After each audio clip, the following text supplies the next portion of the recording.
রায়গঞ্জে তৃণমূলে ভাঙন, কংগ্রেসের যোগে নতুন রাজনৈতিক সমীকরণ। উত্তর দিনাজপুরের রায়গঞ্জ ব্লকের শীতগ্রাম অঞ্চলে তৃণমূল কংগ্রেসের একাধিক জনপ্রতিনিধি ও নেতার কংগ্রেসের যোগদানকে ঘিরে নতুন রাজনৈতিক সমীকরণ তৈরি হয়েছে।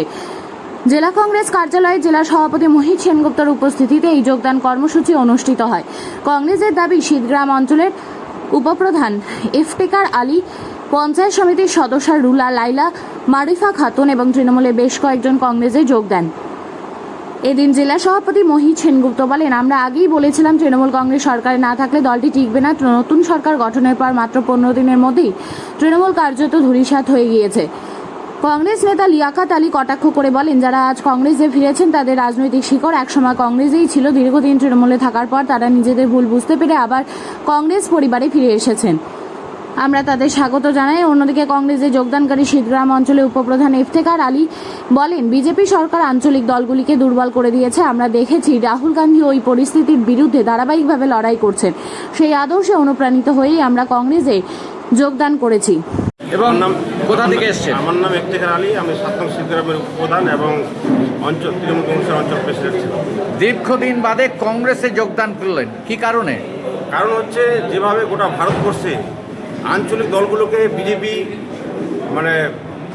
খেয়ে ফেলছে এবং আমরা সাধারণ মানুষ যারা ওনাকে ভোট দিয়ে জিতায় আঞ্চলিক দলগুলোকে, পরে দেখছি তারা এই একে একে বিজেপিতে যে যোগদান করছে এবং বিজেপিকে শক্ত করছে। আমরা যা দেখতে পাচ্ছি যে ভারতবর্ষে যেভাবে সময় রাহুল গান্ধী বিজেপির সঙ্গে লড়াই করে আসছে এবং একটা সাম্প্রদায়িক এবং অর্থনীতি যেভাবে ভারতবর্ষকে বিজেপি দল শেষ করেছে এবং সেই দলকে পরাস্ত করার একমাত্র হাতিয়ার এবং একমাত্র শক্তি হচ্ছে রাহুল গান্ধী। তাই আমরা রাহুল গান্ধীর হাতকে শক্ত করতে আমরা শুধু নিজেরা নয়, সাধারণ মানুষের ডাক, সাধারণ মানুষের চাহিদা যে আমরা মাননীয় রাহুল গান্ধী এবং জাতীয় কংগ্রেস হাত শক্ত করি, তার জন্য আমরা সাধারণ মানুষের ডাকে আজকে এখানে এসেছি এবং জাতীয় কংগ্রেসে আজকে আমরা জয়েন করলাম। বলছি, সাধারণ মানুষ তো অনেকদিন আগেই ডাক দিয়েছিল রাহুল গান্ধী আসুক, কিন্তু 15 বছর পরে এই চেতনাবোধ উঠলো কেন আপনার ভিতরে? আপনারা জানেন যে এখানে বলছে যে তৃণমূল কংগ্রেস দলটা হয়েছিল, এটা জাতীয় কংগ্রেস দল থেকেই ভেঙে হয়েছিল। সাধারণ মানুষ তৎক্ষণাৎ হয়তো আমরা বুঝতে পারিনি যে এই দলটা একটা বিজেপির বিটিম হয়ে কাজ করছে। যেভাবে আমরা চাইছিলাম সাধারণ মানুষ যে সেন্ট্রাল কংগ্রেসের সঙ্গে জোট হয়ে যদি লড়াই করে বিজেপিকে উৎখাত করা যেত, কিন্তু অনেকবার আমরা দেখেছি যে সেইভাবে পুঙ্খানুপুঙ্খভাবে জোট হয়নি বলে আজকে সেই পরাস্ত আমরা আমাদের পশ্চিমবঙ্গের মাটিতে এবং বিভিন্ন জায়গায় দেখতে পাচ্ছি। তাই আমরা জনসাধারণ এখন চাইছে যে এখন বিজেপিকে সরাতে গেলে একমাত্র কংগ্রেসই হচ্ছে হাতিয়ার। বুদ্ধিজীবী মহলের ধারণা, কূটনীতি বিশারদদের ধারণা যে যারা আজকে তৃণমূল থেকে কংগ্রেস বা অন্য দলে যোগদান করছে তারা তাদের সঙ্গে কাটমানিতে সেরকম ভাগ পায়নি বলে আজকে যোগদান করছে। কি বলবেন? সেটা ভিত্তিহীন, অনেকে ওরকম হতে পারে, কিন্তু ভারতবর্ষে আইন ব্যবস্থা আছে। আপনারা যদি কারো এরকম কোনো দুর্নীতি পান, ভারতের আইন ব্যবস্থা আছে, আপনারা আইনের ব্যবস্থা নিন। যদি কেউ দুর্নীতি করে থাকে তাতে কোনো অসুবিধা কোথায়? ভারতবর্ষের সংবিধান আছে, তাদের কাছে আইন আছে, তারা ব্যবস্থা নিক। স্বাগত জানাই।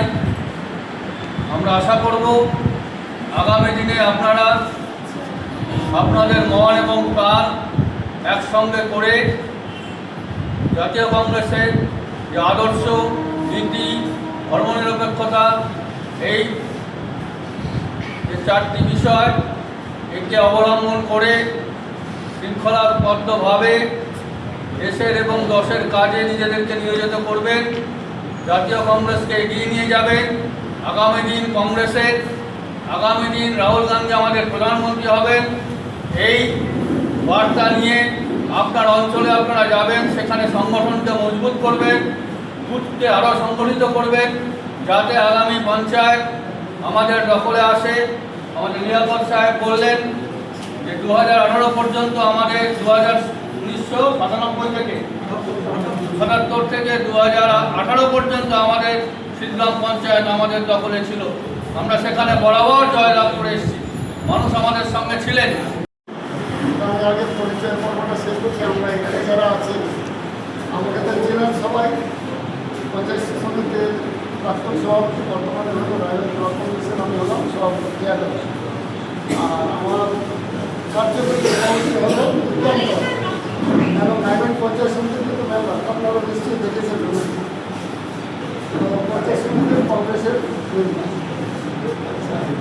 আছে আমাদের দিনাতির্থ মোহাম্মদ, উনি হলেন উত্তর দিনাজপুর জেলা কংগ্রেসের সেক্রেটারি। আর ওইদিকে নাফিস খাতুন হলো প্রদেশের মহিলা কংগ্রেসের। আর এলাকাতে সবাই ছিলেন আমাদের সমাজী অভিভাবক, যারা তৃণমূলে গেছে তাদেরও কিন্তু রাজনৈতিক জেলার অভিভাবক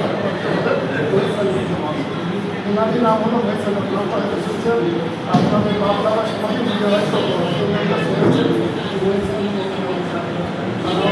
আছে রাজধানী ব্লকের যুব কংগ্রেসের সভাপতি আসলাম আমি আসলাম।